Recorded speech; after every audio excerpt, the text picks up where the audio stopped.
was come down the escalator and promise these people, hey, you can have all of the white supremacy, all of the bigotry, all of the hatred, all of the misogyny, with none of the white guilt, with none of the fiscal conservatism.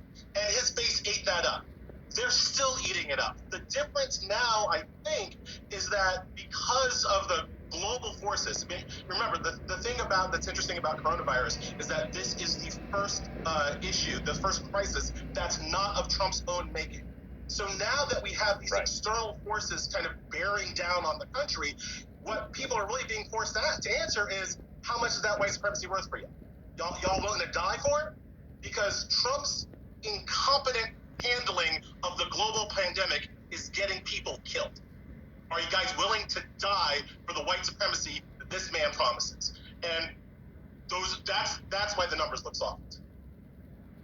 Well, and I think that there's two things going on there, right? One is always that the really hardcore base was never enough to win an election, right? There's some marginal voters that sort of gated him the padding he needed to get over, to narrowly over the hump, right?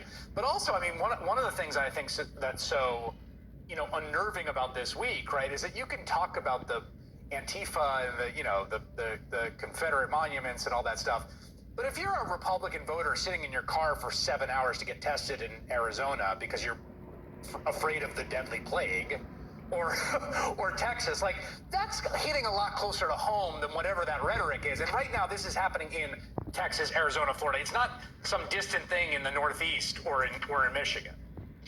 You can call it a hoax as much as you want, but when Trump himself is making you sign a death waiver to go to one of his COVID parties, that brings it home, right? And that's what I'm saying. Like, I do think that as you see, that all the quickly reopening states are having to quickly backtrack because the virus doesn't care if you're Democrat or Republican.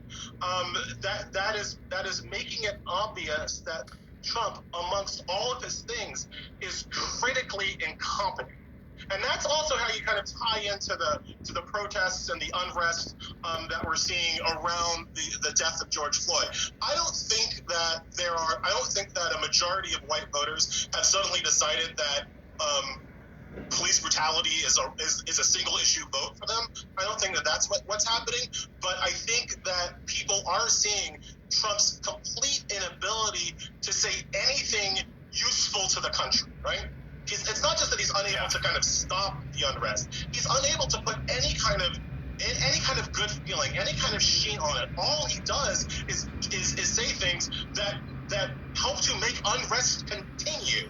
And at some level, it's that same kind of marginal suburban white voter who maybe looks at that and says, like, is this, again, is the cruelty and the hatred worth this much for me? And to your point about this being a bigger problem than Trump, I was so struck by the debate in Washington this week about making Washington, D.C. a state. Of course, 700,000 residents.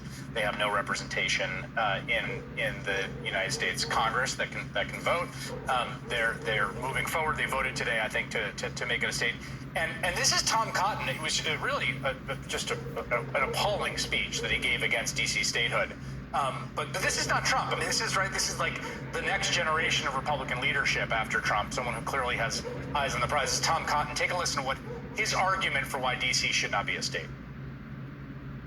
If most of Washington was under the control not of the federal government, but of a left-wing politician,